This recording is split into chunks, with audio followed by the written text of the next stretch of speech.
Hello everyone. आप सब I hope ठीक हो, स्वस्थ हो, सेफ हो। आज हम बहुत इम्पोर्टेंट रूल को डिस्कस करने वाले हैं, केस को डिस्कस करने वाले हैं। वो है गार्डनर वर्सेस मूरे रूल। ये रूल डिसोल्यूशन ऑफ फर्म में यूज़ किया जाता है, कंपनी लॉ में भी हम इसको पढ़ते हैं। आज हम इसको डिटेल में डिस्कस करेंगे। गार्डनर वर्सेस मूरे रूल क्या कहता है। फर्स्ट ऑफ हम इसके केसेस को पढ़ेंगे हम कि इसमें क्या क्या टर्म थी। गार्डनर वर्सेस मुरे रूल में क्या था कि एक इंग्लिश फर्म में तीन पार्टनर्स थे। फर्स्ट इज़ गार्डनर, सेकंड मुरे और थर्ड विल्किंस। ये तीन पार्टनर थे एक फर्म में जो कि प्रॉफिट एंड लॉस को शेयर करते थे इक्वली। इट मीन्स 1:1:1 रेशियो में ये तीनों पार्टनर्स इसको डिस्ट्रीब्यूट करते थे प्रॉफिट एंड लॉस को। बाद में क्या होता है, जो थर्ड पार्टनर है विल्किंस, वो इंसॉल्वेंट हो जाता है किसी भी रीज़न से। एंड अब जो इसका बैलेंस है वो डेबिट बैलेंस बचता है कैपिटल अकाउंट में, और वो डेफिशिएंसी कहलाएगी।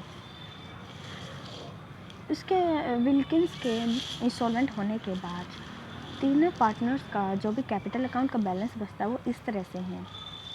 गार्डनर के पास अब कैपिटल बैलेंस है 2500 क्रेडिट पाउंड स्टर्लिंग, और मुरे के पास है 314 क्रेडिट पाउंड स्टर्लिंग, और विल्किंस के पास है 263 pound sterling, but it is debit balance. Okay, इस तरह से ये तो इनका कैपिटल का बैलेंस था, बट उसके बाद रियलाइजेशन अकाउंट बनाया जाएगा। क्यों? क्योंकि डिसोल्यूशन ऑफ फर्म में हम रियलाइजेशन अकाउंट बनाते हैं। ठीक है, इसको बनाने के बाद रियलाइजेशन अकाउंट में लॉस बैलेंस हो रहा था, वो कितना था 636 पाउंड स्टर्लिंग। अब जो विल्किंस का कैपिटल अकाउंट बैलेंस था वो हो गया था 475 डेबिट पाउंड स्टर्लिंग। ये कैसे था? विल्किंस का पहला जो डेबिट बैलेंस बचा हुआ था कैपिटल में वो 263 था, बट रियलाइजेशन अकाउंट को ऐड होने के बाद अब उसका बैलेंस बन गया था 475 डेबिट पाउंड स्टर्लिंग। अब जो ये लॉस था, अब ये क्वेश्चन अराइज हो रहा था कि कैसे डिस्ट्रीब्यूट किया जाए सोलेंट पार्टनर्स के बीच में। बिकॉज इंसॉल्वेंट पार्टनर्स का जो भी लॉस होता है, कैपिटल का डेबिट बैलेंस है, वो सोलेंट पार्टनर्स के बीच डिस्ट्रीब्यूट किया जाता है। ओके, तो गार्डनर का क्या कहना था? गार्डनर ने क्लेम किया कि जो ये डेफिशिएंसी है 475 की, इसको इक्वली डिस्ट्रीब्यूट किया जाए सोलेंट पार्टनर्स में, डैट इज़ गार्डनर और मुरे के बीच में equally profit and loss sharing ratio में डिस्ट्रीब्यूट किया जाए। क्यों?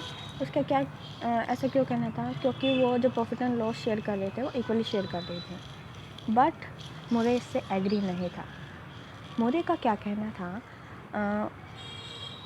मुरे ने आर्ग्यू की इसके बारे में कि जो ये बैलेंस बचा हुआ है विल्किंस का, ये एक कैपिटल लॉस है, ना कि ये कोई भी ऑर्डिनरी लॉस है। उसको उसने क्या दिखाया? Capital loss. इसलिए जो इसके डेफिशिएंसी का बैलेंस है वो सोलेंट पार्टनर्स के बीच में उनकी कैपिटल रेशो में डिस्ट्रीब्यूट होना चाहिए। ये मुरे का सजेशन था। ओके, अब इन दोनों के बीच में डिस्प्यूट अराइज हुए, इनकी थिंकिंग मैच नहीं हो रही थी, तो क्या किया गया, इस केस को अब कोर्ट में ले जाया जाएगा। कोर्ट का डिसीज़न क्या कह रहा था? कोर्ट का डिसीज़न था कि जो भी ये लॉस रियलाइजेशन का है, रियलाइजेशन अकाउंट में जो लॉस दिखाया गया है वो सभी पार्टनर्स में वो तो प्रॉफिट शेयरिंग रेशियो में डिस्ट्रीब्यूट किया जाएगा। ओके, क्योंकि ये कैपिटल लॉस नहीं है, दैट इज़ रिमेनिंग लॉस। और सेकंड पॉइंट क्या था? कोर्ट का डिसीजन ये था कि जो भी इंसॉल्वेंट पार्टनर का डेफिशिएंसी बैलेंस है, उसको डेबिट बैलेंस है जो कैपिटल अकाउंट को, उसको सॉल्वेंट पार्टनर्स के बीच में कैपिटल रेशियो में डिस्ट्रीब्यूट किया जाएगा। ओके, तो फिर जो मुरे का जो सजेशन था उसको एक्सेप्ट कर लिया गया कोर्ट के द्वारा। इसमें क्या था? जो भी कैपिटल रेशियो होगी वो किस तरह से होगी? डिसोल्यूशन से पहले जो भी बैलेंस शीट में कैपिटल बैलेंसेस दिखाए गए हैं उनके बेसिस पर उनकी रेशो निकाली जाएगी और उस रेशो में उस डेफिशिएंसी को डिस्ट्रीब्यूट कर दिया जाएगा। इस तरह से ये कोर्ट का डिसीजन आया। नेक्स्ट इज़, अब जो गार्नर वर्सेस मुरे रूल था वो इंडिया में कैसे अप्लाई हो रहा है। गार्नर वर्सेस मुरे रूल है, इंडिया में इस रूल के बारे में कुछ स्पेशली मेंशन नहीं किया गया है। सिचुएशन के अकॉर्डिंग पार्टनर्स अपनी पार्टनरशिप डीड में या फिर जो उनकी डीड है उसमें अपने अकॉर्डिंग एक क्लोज बना सकते हैं कि वो इस रूल को अप्लाई करेंगे या नहीं करेंगे। गार्नर वर्सेस मुरे रूल में इंडिया में कैसे अप्लाई होगा, अगर वो एग्री होते हैं, जो डेफिशिएंसी है कैपिटल अकाउंट की इंसॉल्वेंट पार्टनर्स की वजह से उसका जो बैलेंस है debit balance that is deficiency, उसको शेयर किया जाएगा सॉल्वेंट पार्टनर्स के बीच में कैपिटल रेशो में। कैपिटल रेशो वो जो बैलेंस डिसोल्यूशन से पहले बैलेंस शीट में कैपिटल्स का बैलेंस गिवन है उनके बेसिस पर निकाली जाएगी। एज बिफोर हमने अभी डिस्कस किया उसी तरह से वही डिसीजन है। और नेक्स्ट क्या है, इंडिया में एक और सेकंड इसका एक पॉइंट क्या है कि लॉस ऑन रियलाइजेशन, जो रियलाइजेशन अकाउंट में लॉस दिखाया जाएगा उसको सॉल्वेंट पार्टनर्स को कैश में लाने की ज़रूरत नहीं है जब तक कि मेंशन ना हो, जब तक स्पेशली मेंशन ना हो कि वो अमाउंट को कैश में लाया जाए तब तक उसको कैश में लाने की ज़रूरत नहीं है। ओके, ये डिफरेंस है एक जो कि इंडिया में अप्लाई हो रहा है। इस तरह से एक रूल है। अब इसको हम एक बार अच्छे से रिवाइज करते हैं। गार्नर वर्सेस मुरे रूल में क्या है, किसी एक इंग्लिश फर्म में 3 पार्टनर्स थे। 3 पार्टनर्स कौन कौन, गार्नर, मुरे और विल्किंस। विल्किंस इंसॉल्वेंट हो जाता है। इसके इंसॉल्वेंट होने की वजह से डेफिशिएंसी अराइज होती है। जो भी डेफिशिएंसी अराइज होती है और प्लस रियलाइजेशन के अकाउंट में लॉस दिखाया गया और रियलाइजेशन अकाउंट का लॉस ऐड करने के बाद जो बैलेंस बचता है उसको सॉल्वेंट पार्टनर्स के बीच में डिस्ट्रीब्यूट किया जाएगा। It means solvent partner Wilkins के बैलेंस को डिस्ट्रीब्यूट किया जाएगा गार्नर और मुरे के बीच में। लेकिन क्वेश्चन ये अराइज होता है कि वो किस तरह से डिस्ट्रीब्यूट करें। गार्नर का क्या कहना था कि इसके जो ये डेफिशिएंसी का बैलेंस है इसको डिस्ट्रीब्यूट किया जाएगा किसमें, प्रॉफिट एंड लॉस रेशियो में, दैट इज़ इक्वली, क्योंकि वो प्रॉफिट एंड लॉस को इक्वली डिस्ट्रीब्यूट करेगा।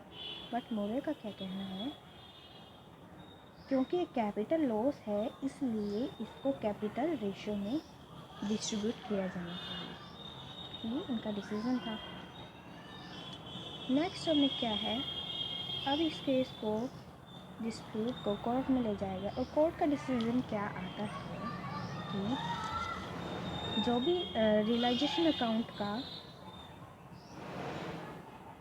लॉस का बैलेंस है इस लॉस को तो प्रॉफिट और लॉस रेशियो में डिस्ट्रीब्यूट किया जाएगा, इंक्लूडेड इंसॉल्वेंट पार्टनर, सभी पार्टनर्स के बीच में, चाहे वो सॉल्वेंट हो या इंसॉल्वेंट, सबके बीच में प्रॉफिट एंड लॉस रेशियो में डिस्ट्रीब्यूट किया जाएगा।